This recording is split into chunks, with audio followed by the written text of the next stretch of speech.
Hello, আসসালামু আলাইকুম। আশা করছি আপনারা সকলে ভালো আছেন। আজকে আমরা হিসাব বিজ্ঞান প্রথম পত্র বইটির প্রথম অধ্যায়, যেখানে রয়েছে আমাদের হিসাব সমীকরণ, এই বিষয়টা নিয়ে আজকে একটু আলোচনা করার চেষ্টা করব। সেটা হচ্ছে, দেখেন, হিসাব সমীকরণটা জানতে গেলে আমাদের আগে হিসাবের যে সমীকরণটা সেটা অবশ্যই জানতে হবে। সেটা কি? সেটা হচ্ছে আমাদের a = l + OE। এখন বলবেন, স্যার এটা কি? এ বলতে বোঝাবে আমাদের অ্যাসেট, ঠিক আছে, যার বাংলা হচ্ছে সম্পদ। এল দ্বারা বোঝাবে আমাদের লায়াবিলিটিস, লায়াবিলিটিসের বাংলা কি? দায়। ও ই দ্বারা কি বোঝানো হচ্ছে? ও ই দ্বারা বোঝানো হচ্ছে আমাদের ওনার্স ইকুইটি, মানে হচ্ছে কি মালিকানা সত্ত্ব। আমরা যারা ইন্টারে পড়ি আমরা অনেকেই ভাবি যে আমাদের হয়তো ইংলিশ লাগবে না, তবে আপনারা যখন অনার্সে উঠবেন অবশ্যই আপনাদেরকে ইংলিশটি জানতে হবে। ওই জন্য বাংলা ইংলিশ আমি দুইটাই করছি। আমার অনেকে অনার্সের ভাই বোনেরা ভিডিও দেখেন, তাদের জন্য উপকারে আসবে এই বেসিক জিনিসগুলো। আচ্ছা, তাহলে মূল সমীকরণটা কি দাঁড়াচ্ছে? যে সম্পদ সমান হচ্ছে দায় যোগ হচ্ছে কি মালিকানা সত্ত্ব। এখন ভাই আপনাকে অঙ্ক করতে গেলে অবশ্যই জানতে হবে যে কোন আইটেমটা আমার হচ্ছে সম্পদ আর কোন আইটেমটা আমার দায়, কোনটা হচ্ছে মালিকানা সত্ত্বতে বসবে, ঠিক আছে? তাহলে সেই আয়ের খাতগুলো নিয়ে আজকে একটু আলোচনা করি। দেখেন, সম্পদ পাশে সম্পদ কি কি হতে পারে? আমাদের নগদ, মানে হচ্ছে ক্যাশ। আপনি একটা টাকা দিয়ে ব্যবসা শুরু করছেন, এটাই হচ্ছে আপনার কি সম্পদ। যে ক্যাশটা দিয়ে শুরু করছেন সেটা সম্পদ। ব্যাংকে ধরেন বিভিন্ন ডিপিএস বা আপনার অ্যাকাউন্টে টাকা জমা রাখছেন, এটা হচ্ছে কি ব্যাংক জমা, সেটাও কি এক প্রকার সম্পদ। আসবাবপত্র, এটা হচ্ছে আপনার সম্পদ, ফার্নিচার যেগুলো থাকবে। যন্ত্রপাতি, এটা হচ্ছে আপনার কি সম্পদ। অফিস সাপ্লাইজ, এটা কি আপনার, এটা হচ্ছে সম্পদ। তারপরে কি অফিস সরঞ্জাম, অফিস সাপ্লাইজ আলাদা, অফিস সরঞ্জাম আলাদা, নিচে বিস্তারিত আলোচনা করব। বিনিয়োগ, বিভিন্ন কোম্পানি বা একটা জায়গাতে আপনি টাকা ইনভেস্ট করছেন, এটা হচ্ছে আমাদের কি ইনভেস্টের বাংলাটাই হচ্ছে বিনিয়োগ, এটা কি আমাদের সম্পদ। সেবা, বিভিন্ন জায়গায় আমরা কি সেবা দিয়ে থাকি, তাই না? এই সেবাগুলো হচ্ছে আমাদের কি সেবামূলক কাজগুলো বা এই খাতগুলো, সেবা হতে অর্জিত আয়গুলো যেগুলো হবে, এগুলো সবই কি আমাদের সম্পদ হবে।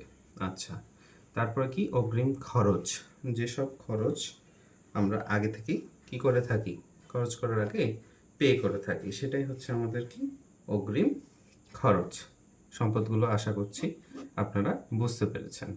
আচ্ছা, এবার আসি আমি দায় পাশে। দায় পাশে দেখেন আছে আমাদের ঋণ। বন্ধুর কাছ থেকে আপনি টাকা ধার নিয়েছেন, এর কাছ থেকে নিয়েছেন, এটাই হচ্ছে আপনার কি লোন। এটা হচ্ছে কি তাকে টাকা দিতে আপনি দায়বদ্ধ থাকবেন। তাহলে এটা হচ্ছে কি আমাদের দায় পাশের একটা মূল উপাদান বা মূল খাত, সেটা হচ্ছে ঋণ। ব্যাংক থেকে ঋণ, এটা তো সবাই জানি, ব্যাংক ঋণ। তারপরে কি প্রদেয় হিসাব, প্রদেয় হিসাব প্রাপ্য হিসাব, এটাতে আসছি।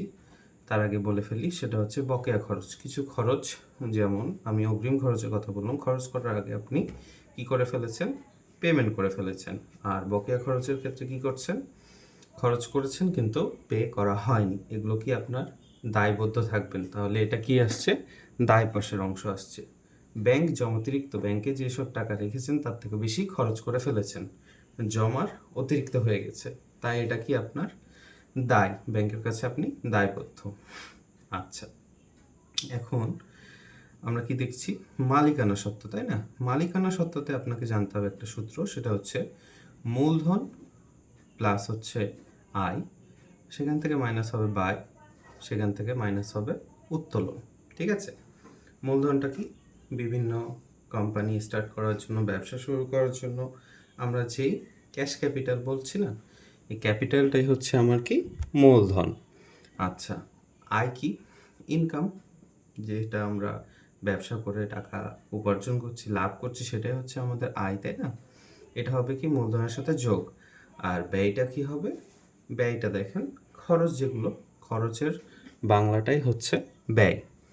উত্তোলন, আপনি ব্যবসা থেকে টাকা উত্তোলন করছেন, তাহলে এটা কি আপনার হচ্ছে চলে যাচ্ছে, অর্থাৎ এটা হচ্ছে আপনার কি হবে? মাইনাস হবে। আচ্ছা, একটু ফাস্ট যাচ্ছি।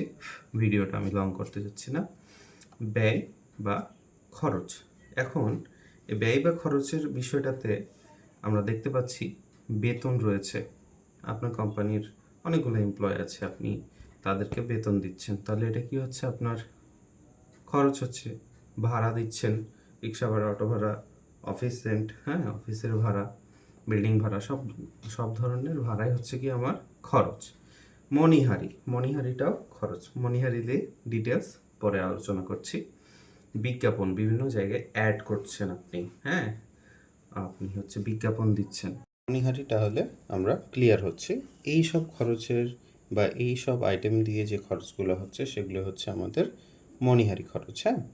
তারপরে আসছে কি আমাদের অফিস সরঞ্জাম বা আমাদের আসছে টেবিল, চেয়ার, কম্পিউটার, মনিটর, এই সব যেই আমরা হচ্ছে অঙ্কতে পাবো এইসব আইটেমগুলো, সেগুলো সব কিছুই কিসের অন্তর্ভুক্ত? অফিস সরঞ্জামের। অফিস সাপ্লাইজ হচ্ছে দেওয়াল ঘড়ি, ক্যালকুলেটর, স্টেপলার। ধন্যবাদ। তো বিজ্ঞাপন করছেন, তারপরে হচ্ছে ঋণের সুদ, হ্যাঁ? অফিস খরচ আমাদের এসব কিছুই হচ্ছে কি আপনার ব্যয় বা হচ্ছে খরচের অংশ। আচ্ছা, মণিহারি। অনেকেই মণিহারি সম্পর্কে আমরা জানি না বা জানলেও মনে করি যে এগুলো ওই যে আটা চাল বা মুদিখানা দোকানের জিনিসপত্র। আসলে বিষয়গুলো এরকম না। এটা হচ্ছে কাগজ, কলম, পেন্সিল, রাবার ইত্যাদি বাবদ যে খরচগুলো হচ্ছে, মণিহারি কিন্তু আমাদের এক প্রকার কি খরচ। সবাই মাথায় রাখবেন মণিহারি কি খরচ। তারপরে হচ্ছে আমাদের কি অফিস সরঞ্জাম। এই জিনিসটা সবাই একটু ভালো করে বুঝবেন। সেটা হচ্ছে অফিস সরঞ্জাম আর অফিস সাপ্লাইজ কিন্তু এক না। দুইটা হচ্ছে দুই রকম টার্ম বা বিষয়। তো অফিস সরঞ্জামের ভিতর থাকবে table, chair, computer, monitor, printer, বিভিন্ন ধরনের মেশিন থাকতে পারে, ফ্যান থাকতে পারে, এসি থাকতে পারে ইত্যাদি। এসব জিনিসগুলোই হচ্ছে আমাদের কি অফিস সরঞ্জামের অন্তর্ভুক্ত। আর অফিস সাপ্লাইজ কি? ঘড়ি, দেওয়াল ঘড়ি হতে পারে, ক্যালকুলেটর, স্টেপলার। আরও কিছু হয়তো বা হতে পারে, আমার মানে মাথায় এতটুকু আসছে না। আমি এটুকুই আমার ছোট্ট জ্ঞানে আপনাদের জানানোর চেষ্টা করেছি। ভুল ত্রুটি ক্ষমাশূন্য দৃষ্টিতে দেখবেন। আর হিসাব সমীকরণ করতে গেলে অবশ্যই আপনাকে এই খাতগুলো অন্তত জানতে হবে। এর পরের ভিডিওতে আমরা দেখব যে কীভাবে করে